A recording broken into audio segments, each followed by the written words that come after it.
members of the Presidential Task Force, distinguished ladies and gentlemen, gentlemen of the press,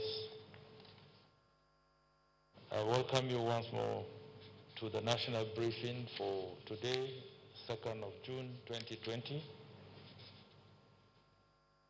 And today marks the commencement of phase 2 of ease lockdown as approved by the President and announced by the Presidential Task Force.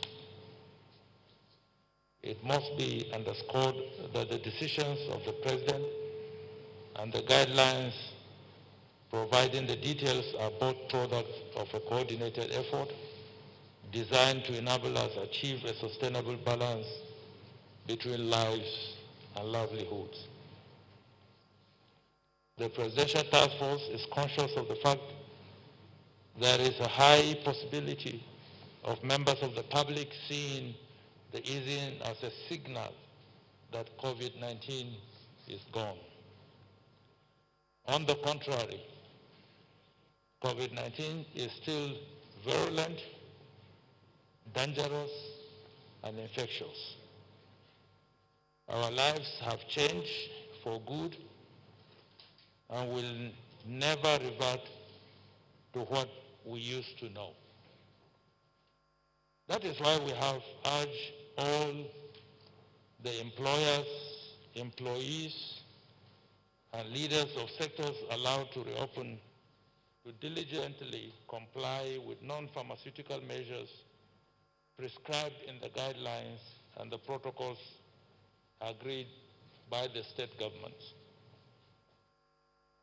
As we have always maintained, the fight against this pandemic is not a joke, and because the science, data, and experiences that drive our national response are constantly evolving, we urge all citizens to religiously implement applicable guidelines at specific phases of the battle. It is also important to stress the fact that the Presidential Task Force shall continue to monitor the progress and keep the option of a review open should the need arise.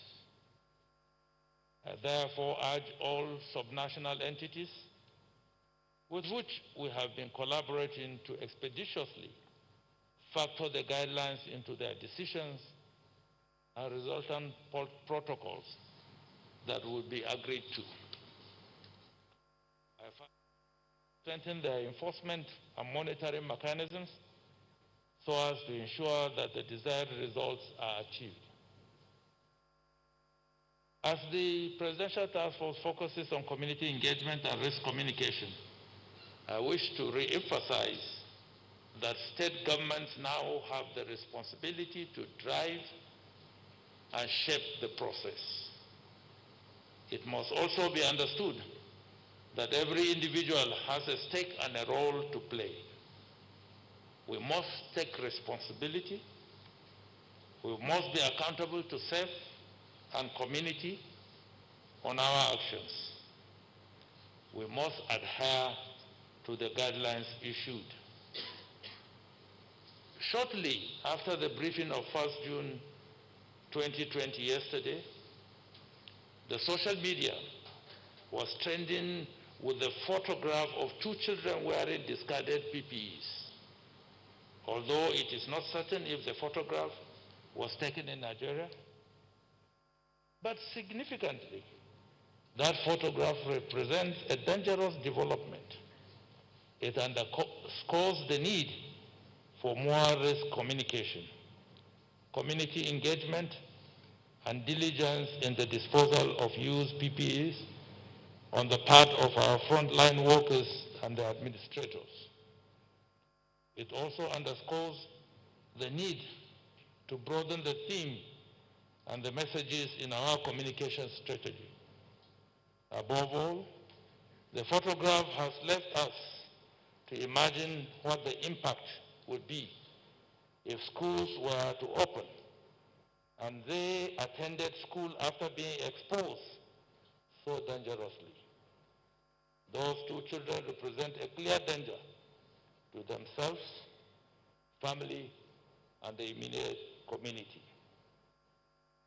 While we take remedial measures to reach out to medical institutions on this, I want to use this opportunity to call on all our health authorities to make sure that waste disposal is done in such a way that would not create opportunities for increasing the chances of spreading the virus. This afternoon, in addition to the updates from the ministers, the DG Nigeria Center for Disease Control and the National Coordinator shall re-educate all of us on the protocols guiding the use and disposal of PPEs so that the communities, and particularly parents, will understand the danger. Ladies and gentlemen, there is a lot of work to be done and enough for everyone. We must all overcome this challenge together. You must, and I must, take responsibility going forward. Finally, let me thank the gentlemen of the press for quickly digesting and disseminating the critical information contained in yesterday's briefing. We still have to do more to uplift the knowledge of our compatriots. I now call on the Honorable Minister of Health, the DG, Nigerian Center for Disease Control, and the National Coordinator to update you before other ministers would follow subsequently, and thereafter we will take questions. I thank you for listening.